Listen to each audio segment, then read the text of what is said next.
Hey guys, we're headed to Nate's. The 55's been down a little while because I smoked the Th400 transmission in it. So we're going to fully tear it down, rebuild it, and I wanted to make it full manual valve body. I wanted to shift when I wanted to shift. And as you can see, we are at the state-of-the-art transmission rebuild facility known as Nate's Driveway. See that micron filter? Don't use those. Use a screen filter. That's what costed this transmission. The pump had been whining forever, so... And here's how you can take your sweet ass time taking out a valve body in a Th400.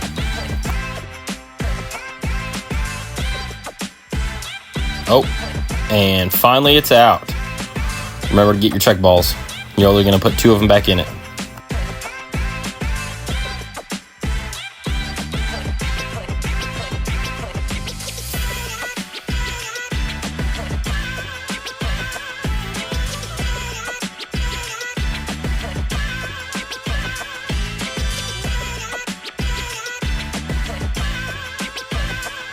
Here's what the pressure plate for the direct clutch looked like.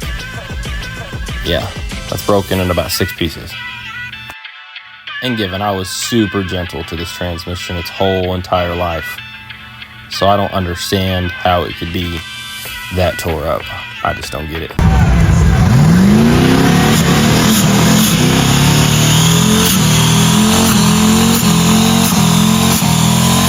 As you're taking everything out, be mindful and just stack it up.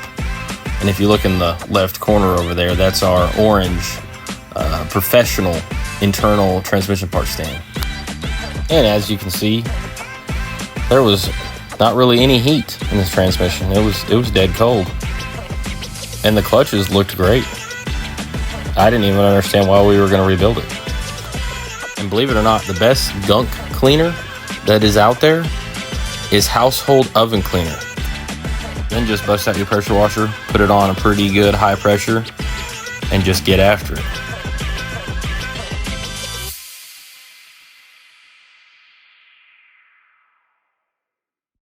And make sure not to chalk the stand, so you have to chase it. And you guys know what's going on here. Good old broken bolt in the case where the transmission pan bolts on. We welded and broke the nuts. Welded, broke the nuts. Welded, broke the nuts. Fought it. And finally, if you zoom in, it got a C-clamp. All right, and now for the mistakes. If you look there, that's the pump. And I pinched that seal right at the very end, putting the pump in. Sealed it up, stuck it in the car, and that wasn't the only issue. When you're highly modifying your valve body, and you take out the 2-3 accumulator spring, make sure you put a plug in that little hole right there. All right, guys, you guys are gonna love watching this. So watch the pressure. Pretty good, we're in park. And there's reverse.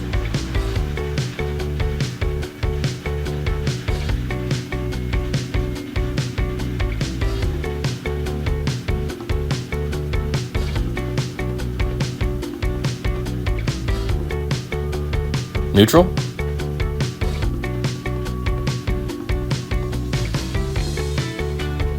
Third.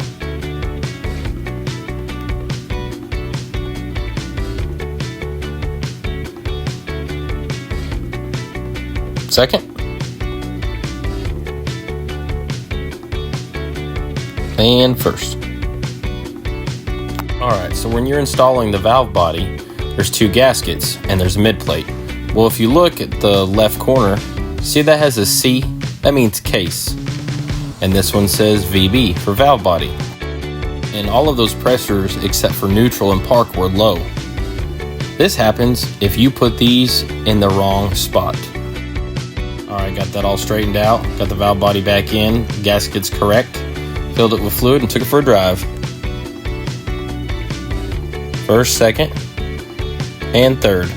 Third should not be sporadic.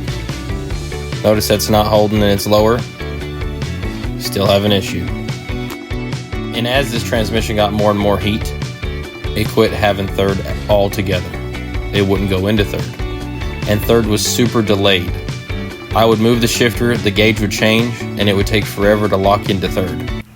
Alright guys, This is Rule 101. Pressure check it to make sure the clutch pack is sealed. That being said, the reason why third was acting so sporadic previously is because right here, the top seal and the bottom seal are in the correct spot. The second one from the bottom should be in the second from the bottom groove. But the second from top, you actually discard of for our modifications. And apparently I never understood the term, if you shake it more than twice, you're playing with it. But if you put the wrong bushing, the wrong size bushing in here, that will never go down in there enough. So I fought it and fought it and fought it until we realized I stuck the wrong size bushing in there. Yes, there was plenty of hurdles that should have been missed, but that's okay, because all of it was a lesson learned.